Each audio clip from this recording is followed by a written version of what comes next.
Hello, everyone. Happy Friday. Good morning, afternoon, or evening, depending on where you are. Welcome to another episode of Creator Insights Live. I have a very special guest on with me today, Claire Shaner. Claire Shaner is a data coach specifically for Amazon influencers, and she is going to be sharing some incredible information that she has received from doing surveys, from collecting data.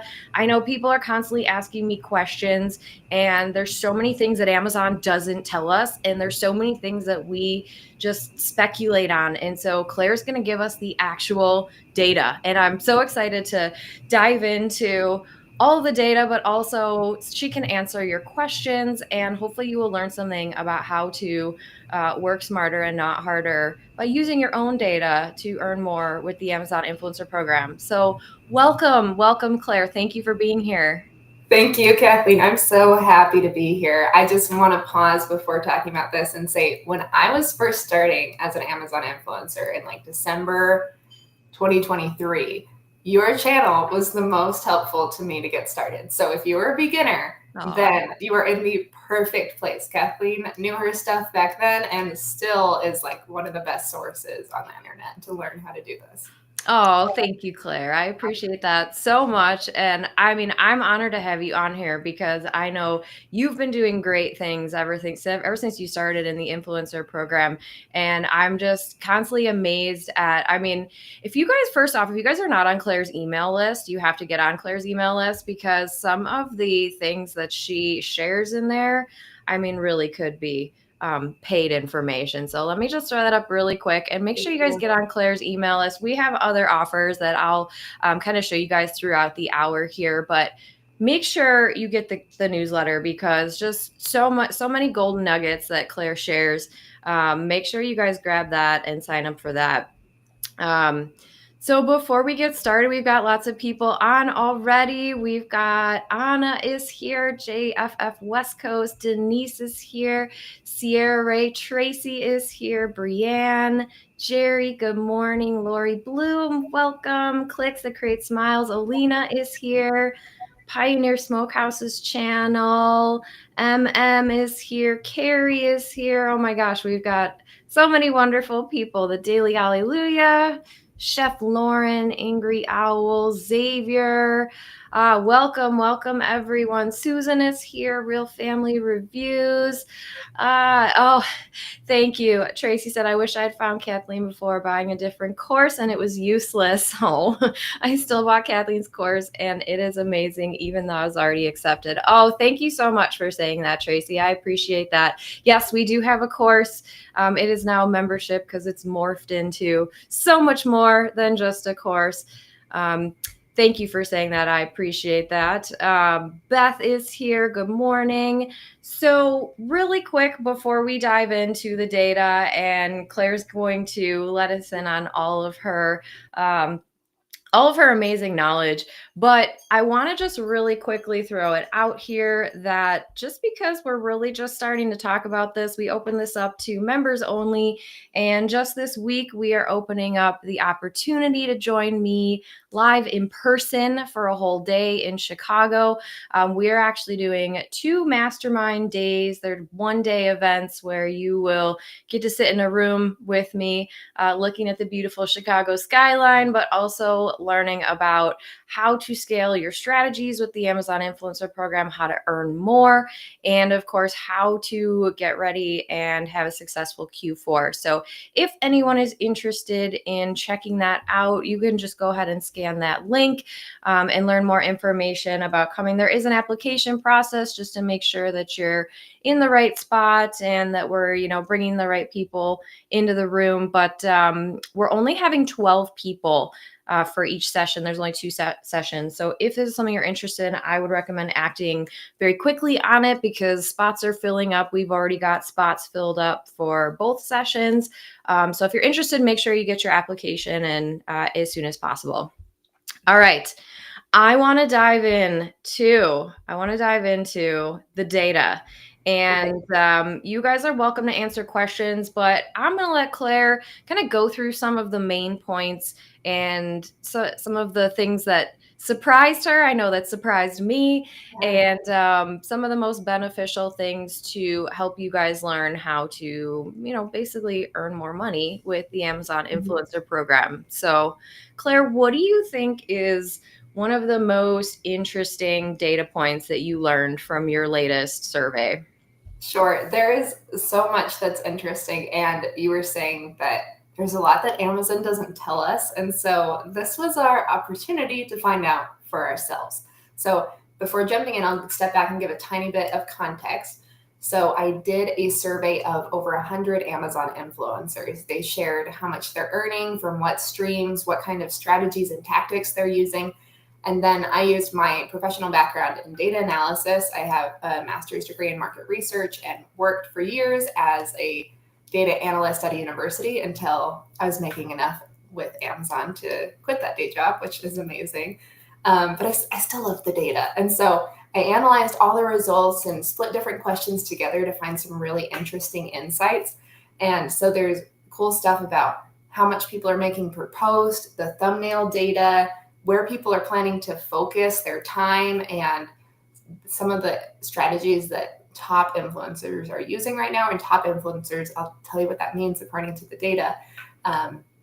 But there's so much. So I'll share screen for just a second to show you some background of the survey. So we had 106 influencer responses, and these were answered around the beginning of June. And these influencers earn an average of $479 per month, so about $500 per month, with an average of 413 storefront posts. So for anyone that knows how averages work, there's this average point, this median. Here we have how much people are earning per month and the count of respondents that make that much. So half earn $500 or less, and then half are in this long tail of more than that. And so if you are making $500 or less, you're really in the majority. And that's a fine place to start. Don't feel too discouraged about, I keep hearing about all these people making $3,000, $4,000, $5,000 a month. I still think that's possible, and we can talk about how long it takes to grow, what it takes to get to that much. But there is this kind of silent majority making around $500 a month. Okay, I love that because, yes, so many people are like, well, I've been doing this for 2 months. Why aren't I making $5,000 a month? And that's just not a realistic expectation. So I love going over this because it's very much data, you guys. This is taken from real influencers, probably many of you who took the survey. And so it's nice to hear the realistic expectations and know what people are actually doing, right? And Lori says, I'm below average, making about 500, but with over 700 videos. So, Sure. Let's talk about that for a second. This idea of the amount people are earning per post. So here's a quick summary of the top 10% are making over $5,000. And so if you hear about that, it really is a small minority, but I do think it's still possible. So let's jump to that question of earnings per post, because I think that this is a really interesting summary. So how you would calculate your own earnings per month per post is to take Lori's example that shared. She has about 700 storefront posts and is making about $500 per month. So she's making, that's probably about 80 cents a post, or maybe 85 cents a post per month. And the average earnings per post is about $2. So this graph has a lot of dots. Let me show you what it means. Each of these dots is an influencer that answered the survey. On the bottom, we have their earnings per post, their total earnings across all of their Amazon related income streams. And then we also have their time in the influencer program. And so you can see that, like, as the time in the program increases from 0 years, 1, 2, up to like 3+ years, in general, people's earnings per post increases. They're getting more strategic, more streamlined, maybe adding more income streams for the same content. But it's not just the time. There's some people here that are just starting that are already crossing that $2 per post per month.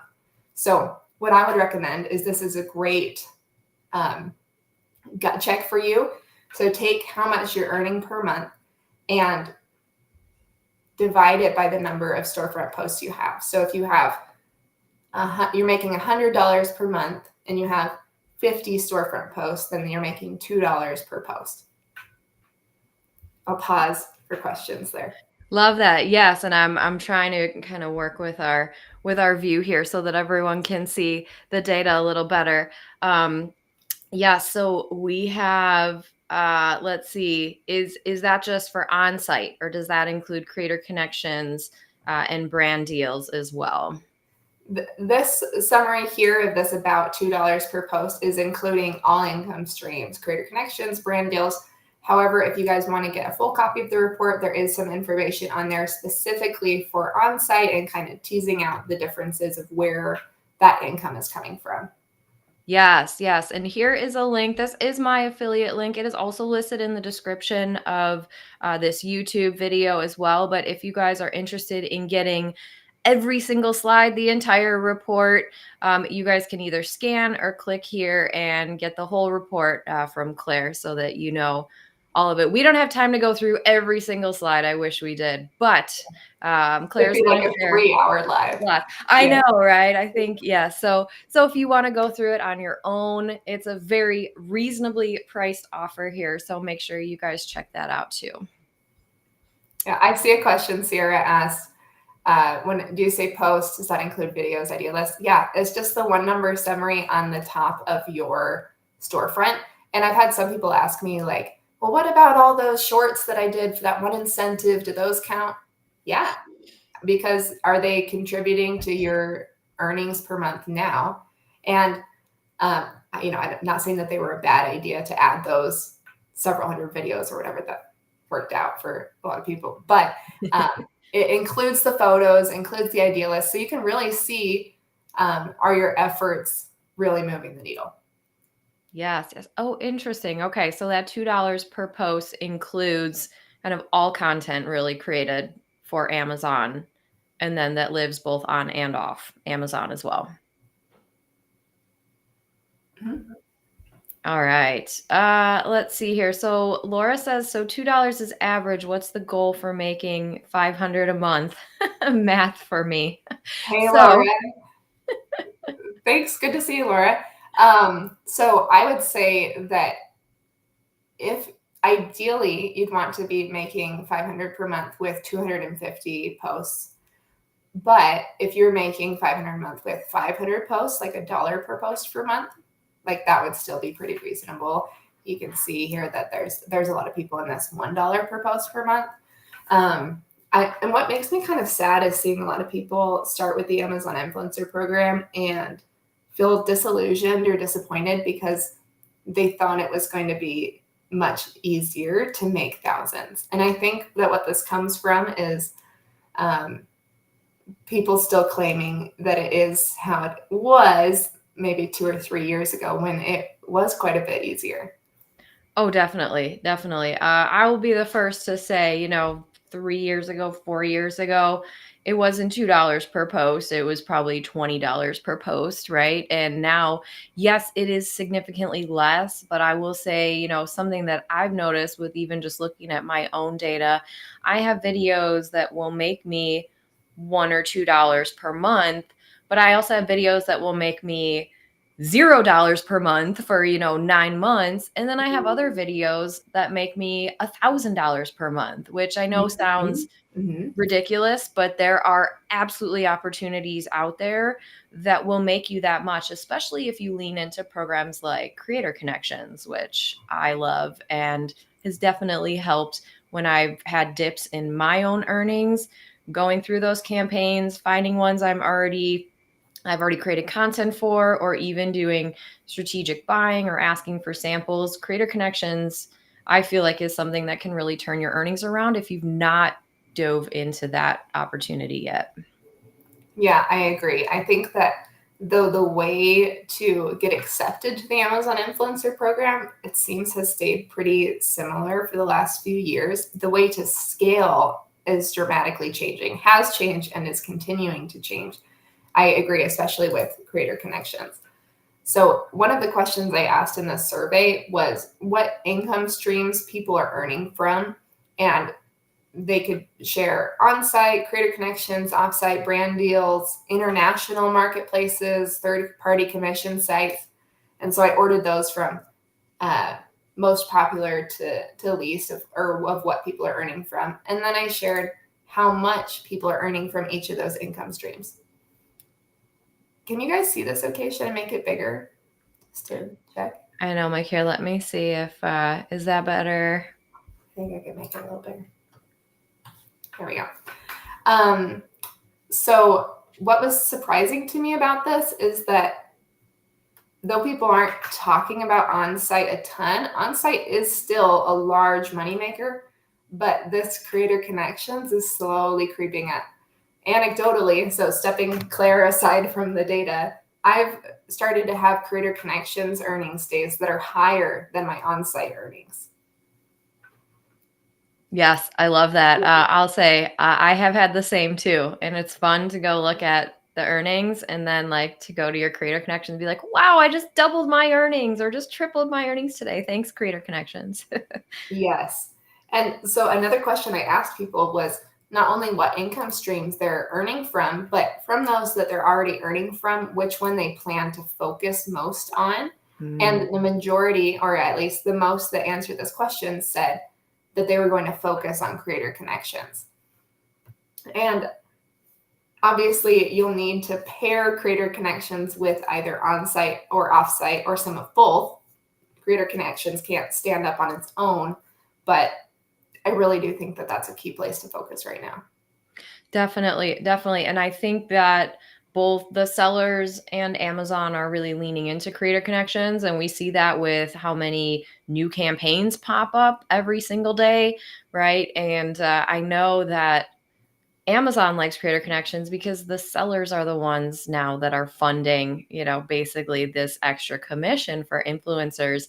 And some sellers can afford it, some sellers can't, but there's also, I know some sellers are moving more towards creator connections and lowering their advertising budgets and things like that because especially partnering with influencers who make great content for their brand can be worth so much more. So when you are looking through those creator connections campaigns, don't be afraid to reach out and ask for a free sample. Don't be afraid to opt into a campaign, even if you don't have the product yet. We know now that that's okay with Amazon. So, definitely be looking at creator connections. And I love that the brand partnerships too were right under creator connections because it kind of goes hand in hand. And both can be very lucrative if you use them in the right way, right? So, all right, we've got lots of questions coming in. Let's see, which one should we go with, Claire? I'll put it up on the screen here. I'm looking through the questions. Let's see. I see one. Kaya said, just starting out as an influencer, can I participate in creator connections with only 20 videos? I believe you have access to creator connections right away now, right? Someone correct me if I'm wrong, but as a new influencer, does everyone get access? I don't know. It used to be. I'm not 100% sure. It seems like the invite comes pretty quickly to it. Yes, and I know I've had people who, so Kaya, you should just check and see if you have access. If you're on your offsite reporting dashboard and you go under promotions, you may or may not see creator connections there. I would check because I know people that have only done their first 3 videos that got the invite too. So I don't even necessarily think it's a how many videos you have. I think you just have to be, actually, I know people that aren't even in the influencer program that are in creator connections. So I think you just have to be earning on one side from the last correspondence that I saw from Amazon anyway. I think that might be what it is. They have to have like earned $1 or something. Yes. Yeah. Laura is pretty new. She says I had to be invited. It came about 6 to 8 weeks after being accepted. Ah, okay. Okay. I see. Okay. So yes, and you can always reach out to Amazon if you haven't been invited yet, or check like your promotions email, and you may just have not even seen it, right? So Definitely check out Creator Connections and try to get in if you haven't already. It's most definitely worth it. Let's see. Okay. I'm gonna put this one up here from Tracy from Sierra Ray Everyday Finds. Do you think AIP is too saturated at this point? Not giving up, just trying to get a realistic view. Claire, I'll let you answer this one, and then I'll answer too. I mean, I think the short answer is no, it's not too saturated, but we do need to. What worked 3 years ago is not what works right now, but it still works. I agree. I agree 100%. Yeah, I think that even in the last 6 to 9 months, I've felt that saturation or the number of influencer videos on each product page creep up. And so finding the like unicorn page that has great sales volume and no other influencer videos, and it's going to stay that way for months, doesn't really happen anymore. And so I think in order to balance that increased level of competition or saturation, I think there's room for everybody to win. So it's not really competition. You'll need to balance that with the additional income streams, specifically Creator Connections. And what is really cool is there's a few Amazon influencer softwares that are on the market now, the Chrome extensions that have built-in Creator Connections tools. And so some that I know of are Fluencer Fruit is really great. Viral View has some tools for it that are good. And Oink also has some Creator Connections tools that it's building out. Yes, and I'm so glad you brought that up because, I know a lot of people that are very resistant to trying out the softwares, and I just have to echo what Claire said in that, so first off, there's lots of free options. There's also lots of free trials, but I just did a video, I think it was last week I posted about how I use Fluencer Fruit to find Creator Connections campaigns that basically I've already created content for. I now do this once a week and it has increased one week I made an extra $50. The next week I made an extra $300. And so, when people talk about like, oh, should I invest in the software? Like, of course, don't spend money you don't have. But at the same time, if you try one of those free trials, and you start seeing some results, it very much could be a good idea to invest in one of them. I know I don't even look on Amazon anymore unless I have my Fluencer Fruit Chrome extension enabled, right? Because I want to see the score and I know I'm going to be buying something and that's just going to help me make a better purchasing decision based on like, can I earn money from this purchase? I'm going to be buying, the thing anyway. So I love softwares. Happy to talk about them more. I have Liz Saunders on here all the time. We've got lots of videos on the channel that you guys can check out. But yes, more data. All right, let's talk about this. Yes, I 100% agree. People ask me like, is it necessary to have a software? And the answer is no. It's not impossible to do Amazon Influencer without a software supporting you. And that can be with product research, with accepting those Creator Connections campaigns, just different pieces to support your workflow. And it's clear that from the survey data, those that use the software are making 2 times more than those who don't. And this isn't causational, as in you buy the software and then poof, you're making 2 times as much. But it does show us that the software is likely worth it. And I agree with you. I don't want to advise people to spend money that they don't have, but I think that this is one of the key things to really help you build that momentum once you're already earning and can kind of justify the cost. I would agree that try out a few free trials of the different options and see what's going to work for you in your workflow. Yes, no, definitely. And that's how I kind of pride myself in how I teach, especially like in our Influence and Earn membership. I always teach how to use, to not have to buy the software, right? We go through and, you can see sales estimates on an Amazon product listing page now without a software, but also I want the software to tell me. Actually, I have 2 softwares that tell me sales data because they're estimates, right? And so, and sometimes they vary greatly. And that gives me so much more information.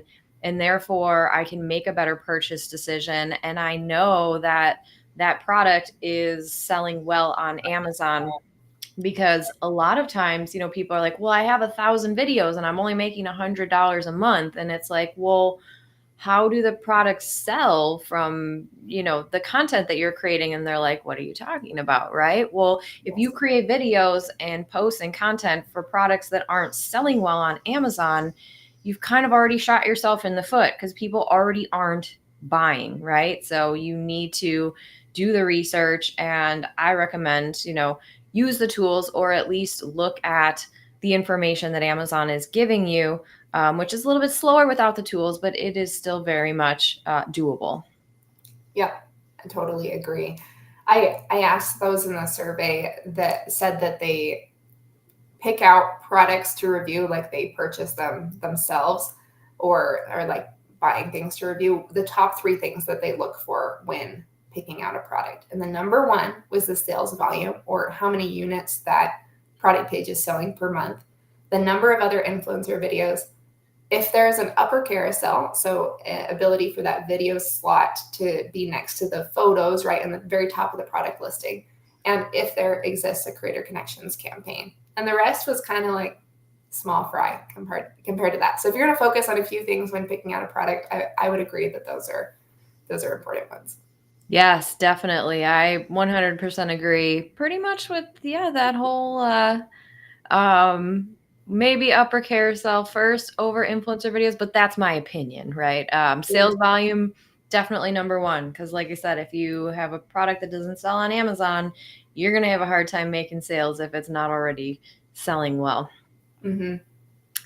Yes, we have Ty Gen LA says software has been a game changer for us. We've had it for less than a month. My only regret is not getting it much sooner. Yes, and Brienne's review said using software has paid for itself in a month for me. Went from just under 300 to over 600 a month on average.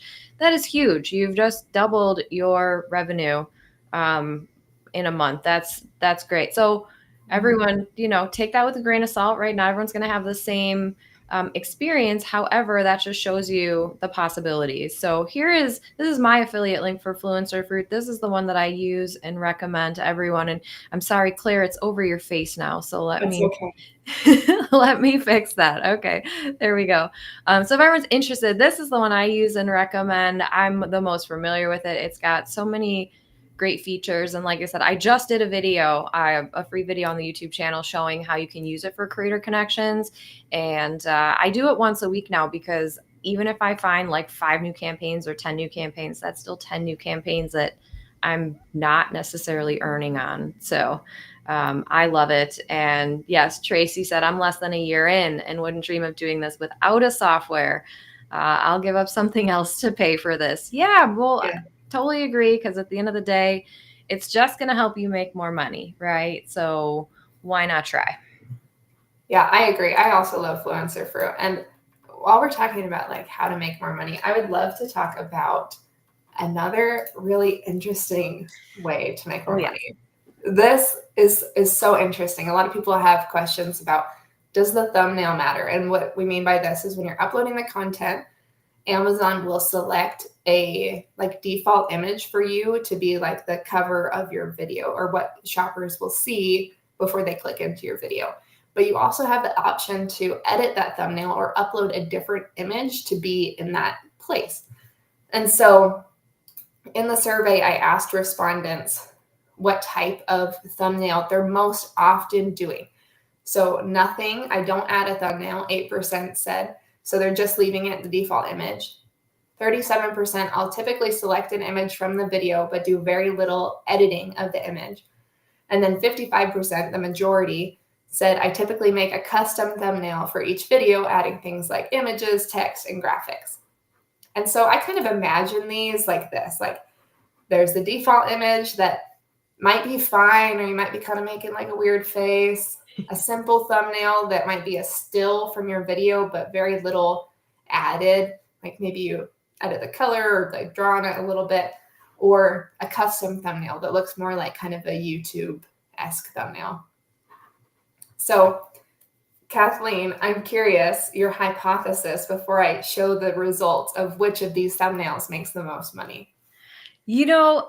I mean, I know what I do, and I know we also don't. I don't think it really matters. Like, quite honestly, I don't think it really matters. If what I like to do is the middle one, I like to do the image thumbnail because it shows, especially if I have my face in the video, I like to show my face with the product. It gives me a small amount of credibility.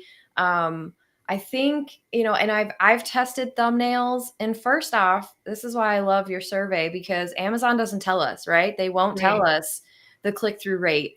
They won't tell us, if the thumbnail is actually making people click through. But I will say that a lot of the videos that stay on that upper carousel for me is just me next to the product without a whole lot else going on in that thumbnail. So I'm Yeah. guessing it probably doesn't matter as much as everyone thinks, especially as much as YouTube, right? YouTube, Right. different story, totally Yeah, different story. But exactly.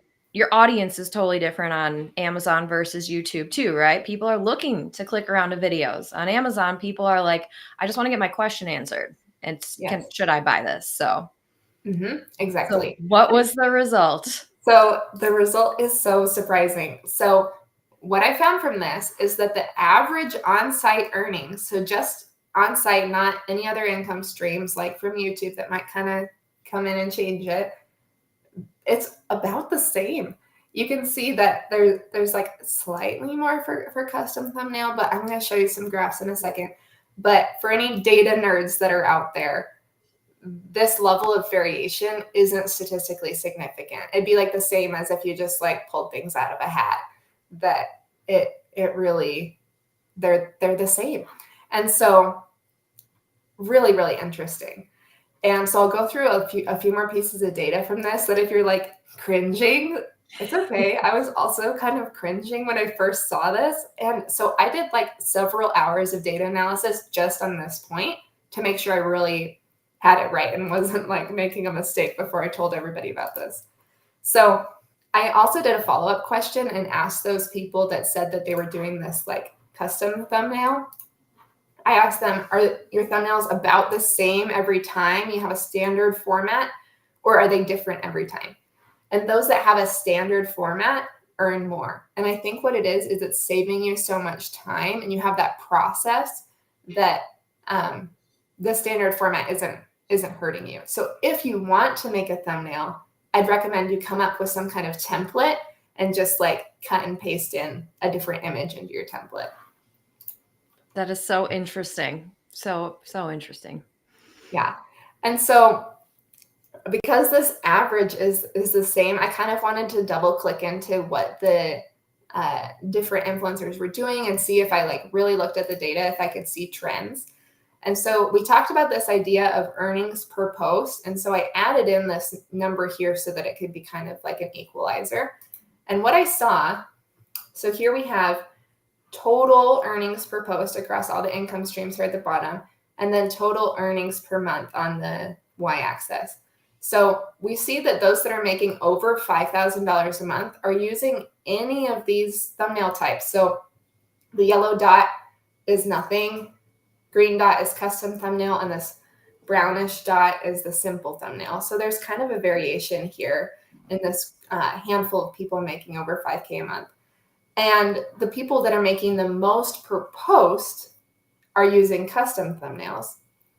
But for the majority of people, if we look at these trend lines, that custom thumbnail doesn't actually lead to higher earnings than just the simple thumbnail.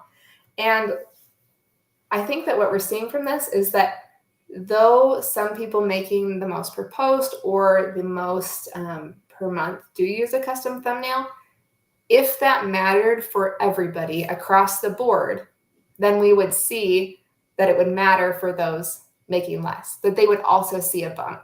And so I think that it's more a coincidence that some of those making a lot are using a custom thumbnail, and it's not driving the earnings.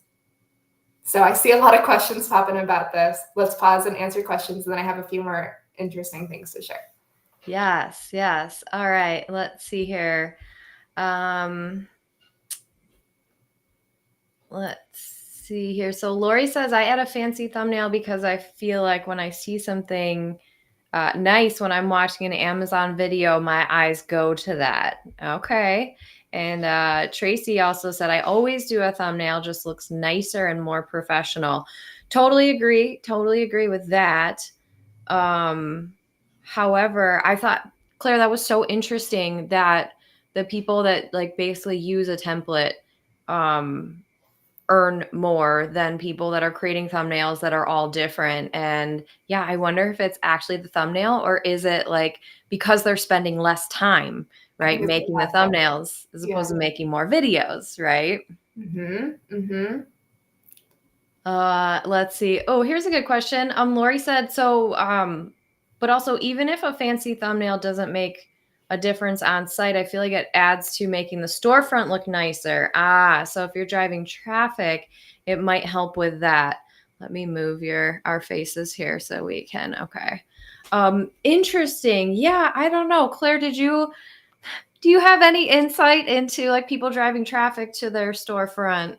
As Sure. far I as didn't do an analysis just on those on Amazon thumbnails and a correlation with offsite traffic. But this graph here shows the total earnings, including offsite traffic. On this idea of like it looks nicer or it doesn't, I have a hypothesis behind this, and this is like my guess to explain the why behind this data. I think there's two reasons why those who are using custom thumbnails aren't by and large making the most. One is it takes time, and efficiency does lead to more earnings. I have other data in this report about that, and if we have time, we can get to that too because it's really interesting. So if you're even spending a minute or two making that thumbnail, you could make another video in a minute or two, and those videos do lead to more money. The other thing that is my hypothesis that I don't have data to support this, is just my idea. So separating Claire from the data a little bit is that perhaps a custom thumbnail looks too polished, too professional, and too much like an ad, and that Amazon customers are learning that's not what they want. They don't want somebody who's being paid to say what they're about to say. They're looking for a trustworthy, authentic opinion. And though we are being paid to say what we're saying, or not specifically exactly what we're saying, but we're being paid to make that video through the commissions, I think they're looking for not to be entertained or not something that's looking like an ad or looking like somebody put a ton of effort into it, because they just want somebody to tell them if the product's going to be good for them or not. So my hypothesis is perhaps those custom thumbnails could be hurting your click-through rate. I'm not sure. It might just be kind of a moot point that some people like it, some people don't. But either way, it's not adding to the earnings. And I would say not worth the time. That is so interesting. And I 100% agree with you. And I'm so glad that I can reference your survey, which, by the way, is linked right here below if you guys want to get the whole survey. In that the custom thumbnails can make it look like your video is now an ad. And like that's what we're used to seeing on YouTube. YouTube has a much different audience than Amazon does. And like, quite honestly, I just never really got into creating the custom thumbnails as far as like text and arrows and all that, because it just seemed like a little bit spammy, right? But like now that you say, I'm like, no, it because it looks like an ad, and customers don't want to see ads from influencers. They want to not forget that we're influencers, but they want the opinion of a real person that isn't the brand. And that's part of our job as Amazon influencers, is to create content that is our honest opinion, but also is seen separately from the brand. Because, as a seller who's been selling on Amazon for 15 years, I've seen a lot of great advertising videos and a lot of really terrible advertising videos. And like, you guys watch some of these brand videos that we see on the product listing pages. And again, some are great and some are just terrible. And these customers are just going right over the brand videos, hopefully, right? And going to our influencer videos. So I do think that there is a lot, in that thumbnails, don't spend a ton of time on it. maybe just take a screenshot from the video. I mean, that's what I do. I take a screenshot from the video. And somebody said earlier too, like I do a pose. And I know that this is something that like Sean Cannell, I think Media talks about with YouTube, right? Do a pose so that you can take that and, you know, integrate that into your thumbnail. Same thing, right? Same thing with Amazon. Make a pose, or, you know, get one shot in there that you know you can just take a screenshot of to throw up on that thumbnail. Throw it up there and then move on. Keep creating more videos and don't spend too much time on that thumbnail. So, yeah. And, you know, I share this data not to tell anybody what to do. Read the data, make your own decision. If you like making a thumbnail or feel like it's part of your brand, keep it. It's fine. And if you don't want to make a thumbnail or thought that you were only doing it to make more money, you can drop it. Also fine. Yeah. Yes, definitely. Well, and so Apid Review says, but that thumbnail helps on YouTube for the offsite. Just a thought. I totally agree. Like, we know from YouTube data, right, that custom thumbnails, especially that show your face, that have very minimal text, but big text, right? There's a lot of data on thumbnails that work on YouTube. And again, just very different from Amazon, right? I think that, yes, if you're going to take the time to do a thumbnail, of course, make sure you're posting those videos on YouTube as well. But like Claire said, you know, it really depends. And Lori is saying my OCD says it's worth it, right? Like, if it makes you feel better to do that, then you should do that, right? But it's just, you know, again, like Claire said, with the data, don't feel like you have to and that it's going to earn you more money on Amazon. There are other reasons to create thumbnails, but if it's your goal is to earn more money on Amazon, then sounds like something we can just kind of skip. I think so. And since looking at this thumbnail data, I didn't collect any information on titles in this survey. Maybe next time I'll try to attack that one. But I've started making my titles a little bit more understated too.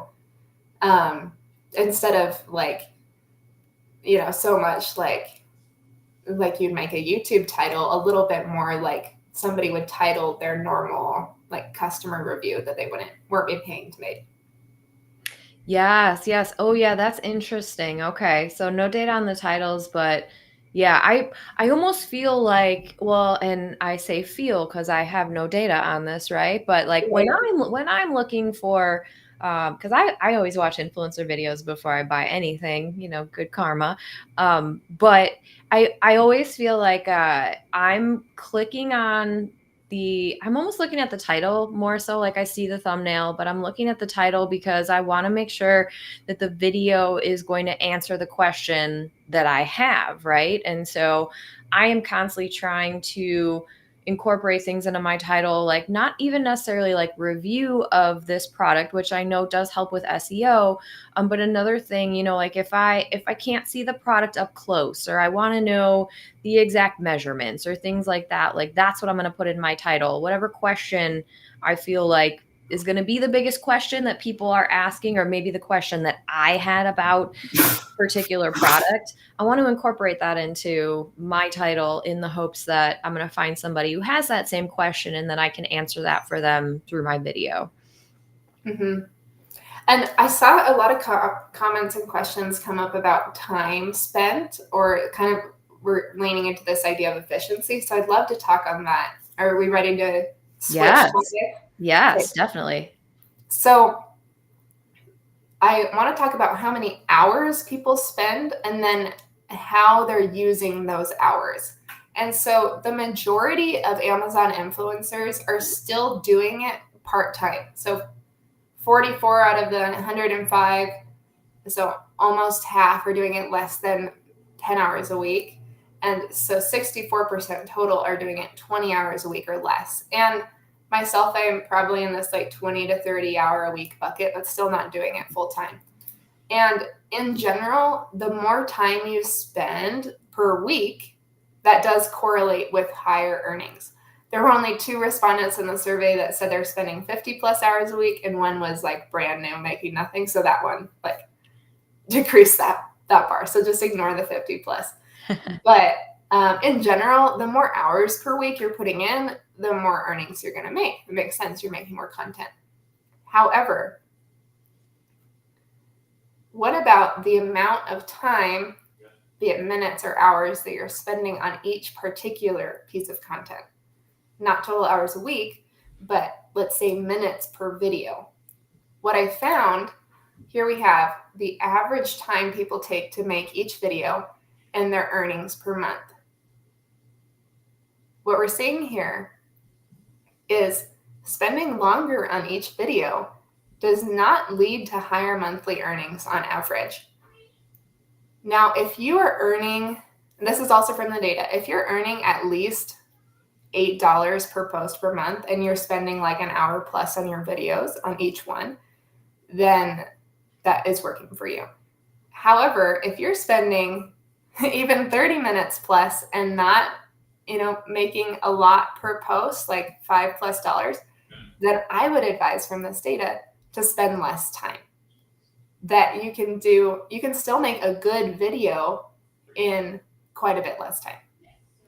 This is so interesting. And gosh, I really love all the results because it really speaks to it speaks to things that we've been talking about for years, right? What matters, what doesn't. And especially I know I'm constantly comparing with YouTube because I feel like people know about YouTube and creating content and creating videos for YouTube and how it's similar to Amazon Influencer, but also, if you're creating these super highly produced and very intricately edited videos and you're uploading them to Amazon, I don't think that authenticity comes through for your potential Amazon customer to want to purchase from you, because it does feel like an ad. It does really, it seems like you're putting in too much effort, right? Whereas if you take 5 to 15 minutes and just use your smartphone and you make a great video talking about the pain points and maybe why you purchase that item or why you love it, people are going to be more likely to resonate with what you say and ideally purchase after watching your video, because now you're just coming across as a normal person. Yes, you're an influencer and it says earns commission, but you're not, using these fancy lights and this text overlay and all that. And I've never earned good money from a very highly produced video on Amazon ever. Yeah, I think it's just for on-site earnings, not talking about YouTube, the data says it's just not really worth the time. I think that comparison videos can do well, and so those might take a little bit more time, or doing an in-depth demo can answer a lot of questions. However, it doesn't need to be fancy. And I would also say that start with a quick video, as fast as you can make it, like 5 minutes or less, start to end, produced, post it. And then once that product is already making you money, you see it in your earnings report, Amazon says do make more content for each product. It's still in their list of do's and don'ts to have multiple pieces of content per product. And then there's no reason after that you couldn't come back and add a better video to your library of videos there. Oh, definitely. That's one of my favorite strategies, right? Is make the first video, make it quick. And then once you see that you're earning from it, now you can go make a second video. You can make it longer. You can make it shorter, kind of, do something different. But we have actually a 3-parter question that I want to throw up here, but I also want to talk about using the data as far as yes, product research. So I want to answer these questions, but I also want to talk about your data tracker too, Claire, because I have been using the data tracker, and basically it's telling me exactly how much money I'm making per video. So I want to come back to that in just a minute here. But Little Urbanite said, I'm wondering about time spent researching products, any data on faceless to face in the video, and then microphone or voiceover. So we can do rapid fire here. We are coming up on the top of the hour. So Claire, if you have any insights into these, and then I want to talk about your data tracker too. Great, thank you. Yeah, let's answer this quick. I've got data for you. I asked, what % of your videos do you show your face? and then graph that across earnings. And this was also surprising to me. Coming into this, my hypothesis was that if those who are showing their face more in the video, we're going to be making more commissions. It like feels more personable. Like people might want to see a face in that thumbnail or in the first few seconds of your video. But actually, those that are showing their face 0% of the time, never, or 100% of the time are making the most money. And in data nerd speak, we call this bimodal. There's two peaks to it. And those that are kind of in this middle, like 30, 40, 50% of the time are making the least. And what I think that this shows is that what's much more important than if your face is in the video or not is the systems and routine and speed of what you can make that video. So from this, I've started recommending just do whatever is easiest for you, whatever's easiest for that product or easiest for your routine. Sierra said, like, I hate being in the videos. That's fine. The data says it doesn't matter. Yes. Oh my gosh. I'm so glad that you validated that. And that's so interesting because I bet you're right in that, like, whatever you're used to, right? If you're used to never having your face in there or you're used to always having your face in there, you have a process set up that probably allows you to pump out content more quickly than if, I mean, I literally, and I teach this in Influence and Earn, like I group my videos by, is my face going to be in this video or not? And so I will batch my videos with my face in it because I'll shower and put on makeup and all that good stuff versus the other ones. And that'll be a different, kind of session of recording because I know I can just be in my pajamas and not have to show my face, right? So I can pump out that content. So gosh, that's so interesting. Wow. And everyone's saying so helpful. And Sierra says, yay, because she hates being on video. So that's fine, Sarah. Your happy day. Love it. Yeah, and as Kathleen shared, I do have a free email newsletter that I share data-backed tips like this, and I'm emailing it several times a week. And so if you'd like to sign up for that, I'd love to have you there. Yeah, you guys need to sign up for this because, Claire, I look forward to getting your emails because it helps reiterate things I know, but then I also learn new things like from your data, like with this thumbnail stuff. I was like, I kind of thought, but I'm so relieved, to get this data validation. And same with the face versus faceless. Like I kind of thought, but I'm so relieved to like hear that, yes, the data says, guys, it's okay. We don't have to put our face in the videos, right? So just more validation to do what works for you. And it seems like what works for people tends to work on Amazon, which is kind of amazing. Right. And I feel like there were two main themes from all of this data. One is that efficiency is key. The faster and more systematized you can make these videos, the better off you're going to be doing. Mm-hmm. And then also, it seems that Amazon shoppable videos is starting to become its own kind of like ecosystem of what's working that is separate than what works on Instagram, works on TikTok, or works on YouTube. And so maybe at first people didn't know what's going to work on Amazon. And so they were just taking best practices from those other social media platforms. But I think that it's time that we start thinking of Amazon shoppable videos as like its own beast. It has its own things that work for it that are separate than optimizing for YouTube, TikTok, or other. Oh yeah, most definitely. And I will say early on, especially when when TikTok started their creator program, I dove into that. I really wanted to learn it and see like, can I repurpose my videos from Amazon onto TikTok? And it was a rude awakening for me because what products worked well on, and I didn't have a ton of vertical videos anyway, but basically I took all my vertical videos and put them up on TikTok.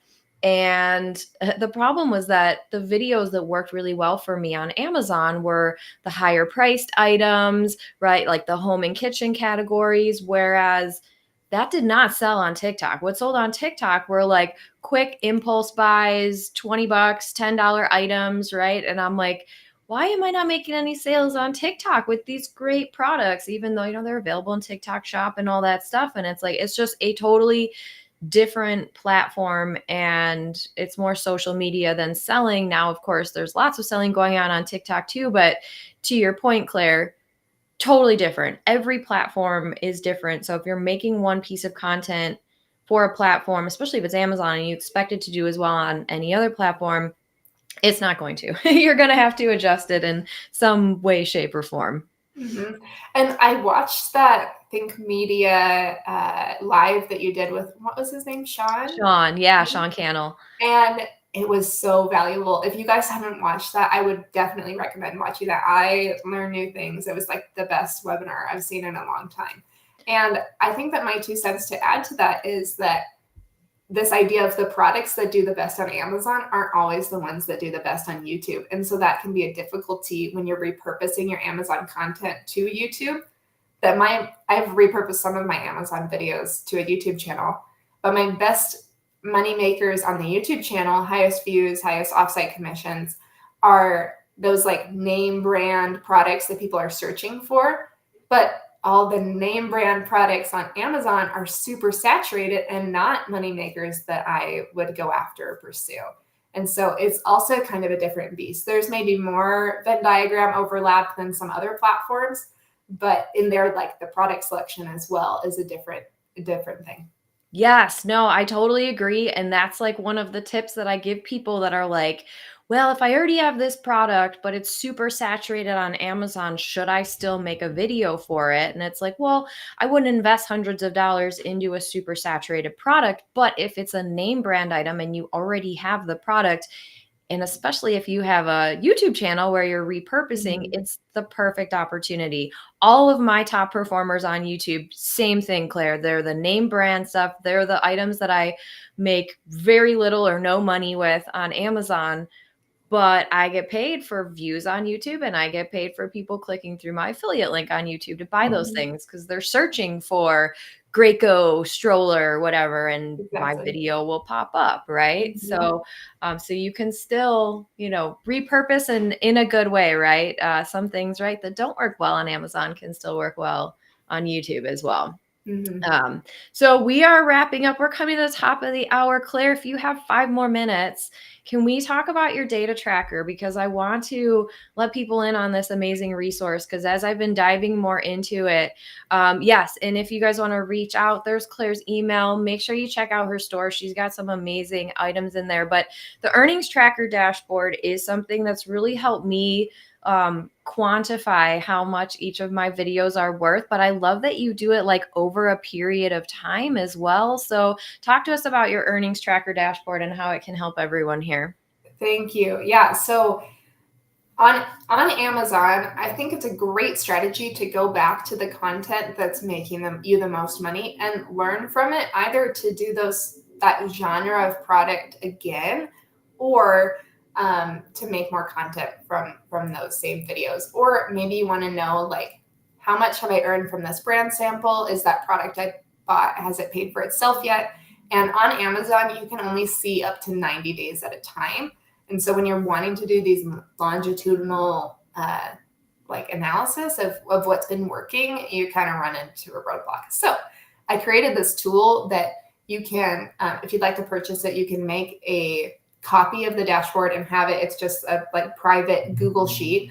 And all you need to do is paste in your Amazon earnings. You can go from all of 2024 and then through the end of 2025. And then come the end of the year, I'm going to expand it or make another one. And it will group for you how much you've earned per product. And then there's also a feature that you can search by ASIN or keyword, and it will aggregate in a date range. Like maybe a brand has asked you, like, how much have you made on this product? And though Amazon doesn't want us to share our sales reports, you could still use that to say, I've sold 40 units. I think that's a great use case that I've used it for before. Or to look back if you've done strategic buying, like, hey, I bought that new stroller. Has it paid for itself yet? And you could check it. Yes. Oh, I love that. And I've used it to, pull out specific ASINs for brands, that are like, send me your sales report. So I'll send them that. Also, I just recently used it in a pitch to a brand that I've been working with, but, that I want to work with more. So I'm able to say, like, here's the top 10 products that I've been promoting for you. Here's how many sales I've been making over the last 30, 60, 90 days, instead of having to go through like and sift through my reports and like manually find that. So yeah, this earnings tracker dashboard is already paid for itself. So make sure you guys, yes, check that out for sure. I'd say another use case of this, of like talking to a brand about your data, this could empower you to do that, is when I'm reaching out to brands on Creator Connections, that the link that I include isn't to my storefront or social media, but it's a link to a Google Doc media kit with which I show, like, here's some example content, link to my video, and then link to like the product page on Amazon so they can see what it is, and then a roll up of how much revenue I've driven for the brand on that product. And so I can say, I've driven $50,000 of revenue on this product. And like, they're some of my top products, but to be able to show brands like, I'm legit. Definitely. Oh, that's very cool. I didn't even think about that. I'm gonna have to use that one too. Right. I love it. Well, Claire, thank you so much. I have one more question. One more question that I want to put up here from Susan. And I don't think there was any data points, but I just want to make sure that we're not missing anything here. Was there any info on using voiceovers or not? Sure. Not specifically on voiceovers, but I think adding in the data about showing your face and then the data about efficiency. You don't need to show your face, and efficiency is the way to go. And so sometimes I think it's faster to talk about the product while I'm doing the video, and feel like that's more streamlined. But if it's more streamlined for you to add a voiceover, I don't think that that's a con at all. I think that's fine. Definitely. Yeah, that's a great point. I do have to say that I find it takes me longer to pump out the content if I do a voiceover after the fact, as opposed to just, filming. Although for those of us, and Claire, I know you know this, when we have children, especially that are home for the summer, it can be increasingly more difficult to just film that, right? So I have been doing quite a few more voiceovers. Exactly. Yeah. If your family is noisy, or if you've got kids or like pets that are noisy, a voiceover can be a great option to film maybe in the daylight, or film when it's easiest to use that product, and then add a voiceover later. Yes, definitely. Yes, Chef Lauren said the same thing. Voiceover is more time consuming for sure. More time consuming, but sometimes necessary. I know I have a neighbor who I do a lot of all my backyard stuff, right? I've created multiple videos for, and I swear every time I've gone out there in the last month, that dog just barks at me, and I cannot just do a video. I have to do the voiceover. So yes, children and dogs. Yes. Exactly. And I would also say that, like, if there's a child talking or a dog barking, that doesn't necessarily mean you can't have that in your video. That some of that messiness, that authenticity is fine. Like the other day I was filming a quick 1-minute video in my kitchen, and in the middle of it, my daughter was like asking me if I liked rainbows. And I'm like, yes. Anyway, I like this butter dish. Thanks. And I just posted it. I'm like, I don't have to restart. It's fine. Like, I still said what I needed to say about the butter dish, and like maybe a little embarrassed, but it's fine. Totally. No, I completely agree. It really does contribute to the authenticity and the honesty of your video, right? Especially if you're doing something, a kid's item or a home item, or I'm a mom, blah, blah, blah. It gives you that credibility. I'm not just lying, right? Here's my kid. She's asking me a question, right? Yes. So I think some kid, but I'm a mother too. Yeah. Right. Yeah. Yes. No, I love that. Well, this has been fantastic, Claire. Thank you so much. We just have a lot of people chiming in about the kids and the dogs and doing the voiceover and Sierra Ray said, if I film in the backyard, I have horses and dogs in the background. Well, that could be good or bad, right? Good or bad there. But last thing, just really quick, Sierra Ray wants to come to Chicago for my retreat. If anyone is interested, feel free to check out. We are hosting a one-day in-person mastermind in Chicago this fall, and it's going to be a very small group, like think one table of people, where we are masterminding and talking about things like this, right? What's working, what's not. And really, the biggest thing is at the end of that day, you're going to come out with a 90-day plan to just crush Q4. That is like the goal. And of course, to network with myself and with other people that are doing this exact same thing that you are doing. So if you guys are interested, you do have to apply, but I would love anyone who is interested to go ahead and apply. There is a cost. I try to keep it as low as possible, just with the renting the facility and all that good stuff. But fill out the form if you're interested, and then we're reviewing applications every day, so you'll hear back pretty quickly. Chef Lauren says, thank you so much, ladies. It was really great to hear about all this valuable data. Much appreciated. Make sure that you guys sign up for Claire's free newsletter, or just go by the entire influencer survey, because then you can actually sit down and like go through every slide and figure out what pieces of these data you can take and pull out and really apply to your Amazon influencer business in order to make as much money as you possibly can, work more efficiently. Don't spend so much time on those thumbnails. Like, just the amount of data and insights that Claire has shared with us over the last hour, I think is pretty priceless. So I think the $9 price tag for the entire survey results is it's a steal in my professional-ish opinion. So Claire, any parting words? Great to be here. Had so much fun. Let's do it again. Yes, absolutely. Thank you everyone for joining live. Thank you everyone for watching the replay. Make sure you at least sign up for Claire's free newsletter. You're going to get so much insight and just data from that. I love reading your newsletter, Claire. So thank you everyone again. Thank you, Claire, for joining, and I'll see you guys next time. Bye.